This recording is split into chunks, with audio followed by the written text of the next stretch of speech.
అయితే శ్రవంత్ ఇప్పటిదాకా మీరు తీసుకున్న చాయిసెస్ వేరు. ఇప్పుడు పోస్ట్ అంటే ఏదో మీ కెరీర్ చేంజింగ్ దీంతో మారిపోద్దని అన్నాను. But there is scope.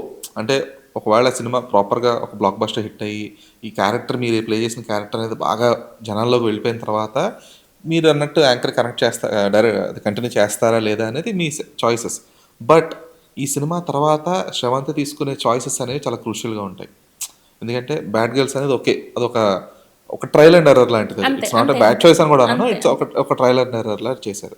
Post this Sravanthi choices ఎలా ఉండబోతున్నాయి? సో నేను నాకు ఇప్పుడు ఉన్న దాంట్లో చేస్తున్నప్పుడే ఒక 2, 3 మంచి పెద్ద పెద్దవే వచ్చినప్పుడు, అవి కూడా పెద్ద సినిమాలు వచ్చినప్పుడు, అంటే ఫస్ట్ ఊరికే ఏదో వస్తున్నాయి కదా అని మన అడుగులు చాలా పెద్దగా వేసేయకుండా ఫస్ట్ చూద్దాం ఇది, దాని తర్వాత డిసైడ్ అయిదాం. అసలు మనం స్క్రీన్ మీద నార్మల్గా యాంకర్గా కనిపించడం వేరు, యాజ్ అన్ యాక్టర్గా 70mm కనిపించడం ఆ వేరు. డిఫరెన్స్ కూడా చూపించాలి.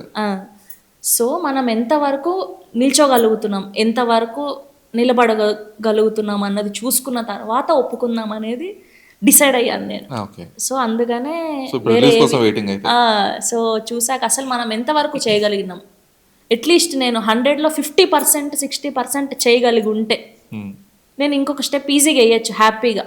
లేదు నేను 20లో 30లోనే ఉన్నాను అంటే చేసి వేస్ట్ కదా. ఓకే, నాకు ఈ వర్క్ అయితే హ్యాపీ, నేను ఇందులో స్థిరపడిపోయాను, ఇప్పుడు ఇంకా దాన్ని ధైర్యంగా నేను నిలబెట్టి ముందుకి పరుగులు ఎత్తగలుగుతాను కాబట్టి ఇది ఉంది నాకు ఎప్పటికీ.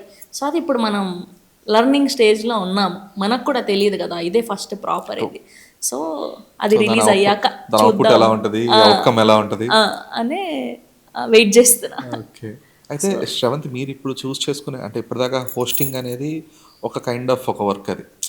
బట్ ఇక్కడ సినిమాలు అనేటప్పటికి జనాలకు ఇంకాస్త చేరువవుతారు. ఓన్ చేసుకోవడానికి ఎక్కువ చాయిస్ ఉంటుంది ఇప్పుడు ఇక్కడ జనాలకు కూడా. ఎందుకంటే ఇప్పటిదాకా ఓన్ చేసుకోలేరు, అడ్మైర్ చేయగలుగుతారు. ఓకే, ఈ అమ్మాయి బాగుంటుంది, లేదంటే బాగా డ్రెస్ చేసుకుంటుంది, బాగా మాట్లాడుతుంది, లేదంటే ఫ్యాన్స్కి. అండ్ మోర్ ఓవర్ ఇందులో క్యారెక్టర్ బయటకు చెప్పలేను కానీ చాలా చాలా ఛాలెంజింగ్ క్యారెక్టర్. ఓకే ఓకే, అసలు ఫస్ట్ స్టెప్ నువ్వు ఇట్లా ఎందుకు వేస్తున్నావు అని నాకు తెలిసిన డైరెక్టర్ ఫ్రెండ్లు they said no. Okay, they said no.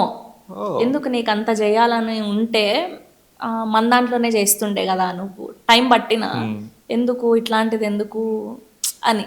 So నేను దాన్ని కూడా ఇది చేసి నిలబడ్డాను. మీకు చూస్తే అర్థమవుతుంది నేను ఈ మాట ఎందుకు చెప్తున్నాను అని. ఫిబ్రవరి 20వ తారీఖు చూడాలి ఏంటి అనేది. సో అట్లా చాలా ఇంకా ధైర్యం చేశాను అలాంటి క్యారెక్టర్ చేయడానికి. సో అది ఎట్లా యాక్సెప్ట్ చేస్తారు అన్నది కూడా ఒక పరీక్ష నాకు ఇప్పుడు. ఓకే, అదే ఎందుకంటే ఓన్ చేసుకునే దగ్గర నుంచి చాయిసెస్ అనేవి చాలా క్రూషియల్ గా మారిపోతాయి. నువ్వు అట్లా చేస్తే అట్లాంటివే వస్తాయి మళ్ళీ అని కూడా అన్నారు. బట్ అది ఏమవుతుంది అని కూడా నాకు తెలీదు, చూడాలి. ఓకే, బట్ గోయింగ్ ఫార్వర్డ్ ఎప్పుడు కూడా, ఎందుకంటే ఇప్పటిదాకా మీకున్న ఒక ఇమేజ్ వేరు. ఇప్పుడు ఏంటంటే ఇప్పుడు ఒక క్యారెక్టర్ చూస్ చేసుకునేటప్పుడు, లేదంటే ఒక కైండ్ ఆఫ్ అది కుడ్ బి ఒక ఇన్స్టాగ్రామ్ కొలాబరేషన్ కావచ్చు, ఒక క్యారెక్టర్ కావచ్చు, ఒక హోస్టింగ్ కావచ్చు, వాట్ ఎవర్. అది మీరు ఏదైతే ఒక జానరాలో ఉండి, అంటే ఇప్పుడు ఒక హోస్ట్గా చేస్తున్నారు కాబట్టి హోస్ట్ పర్స్పెక్టివ్లో మాత్రమే చూస్తారా, లేదంటే ఒక యాక్టింగ్ చేస్తున్నారు కాబట్టి ఒక యాక్టర్ పర్స్పెక్టివ్లో చూస్తారా, లేదు అంటే I'm a mother as well, I'm respected women as well, ఆమె ఈ సొసైటీలో ఉంటున్నాం కాబట్టి ఇవన్నీ కూడా బేరీజ్ వేసుకుంటారా? అప్పటికి ఇంకా మదర్ లాగా ఫీల్ అవ్వాలి అంటే కష్టం అండి అప్పుడు. ఎందుకంటే మనకు బౌండరీస్ వచ్చేస్తాయి, మనం ఎక్కువ అతిగా మాట్లాడలేము. నేను నా బాబు వరకు నేను మదర్ అంతే.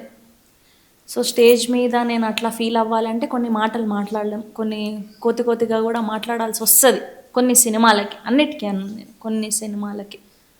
సో అప్పుడు నా ఫ్యామిలీ, నా పర్సనల్ లైఫ్ అంతా బయటే, స్టేజ్ ఎక్కాక ఇంకా అదంతా పక్కన పెట్టేస్తాం.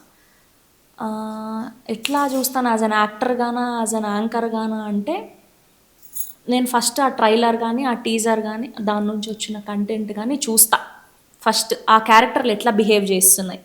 సో సోబర్గా ఇప్పుడు మహానటి సినిమా ఉందండి, జస్ట్ ఎగ్జాంపుల్ చెప్తున్నా. దానికి మనం చించి అరిచేసి అవి చేయలేం, చాలా పద్ధతిగానే మాట్లాడాలి, కంపోజ్డ్గా ఉండాలి, సెటిల్డ్గా ఉండాలి. సో దానికి అట్లనే బిహేవ్ చేస్తాం. డీజే టిల్లు లాంటి సినిమా తీసుకున్నాం అనుకో, దానికి మనం పీక్స్ చేయొచ్చు, మనం ఏం చేసినా నడుస్తుంది. అక్కడ పద్ధతిగా ఉంటానంటే నడవదు, క్రేజీగా ఉండాలి, అక్కడ క్రేజీగా ఉండాలి, మనం ఏం మాట్లాడినా నడుస్తుంది.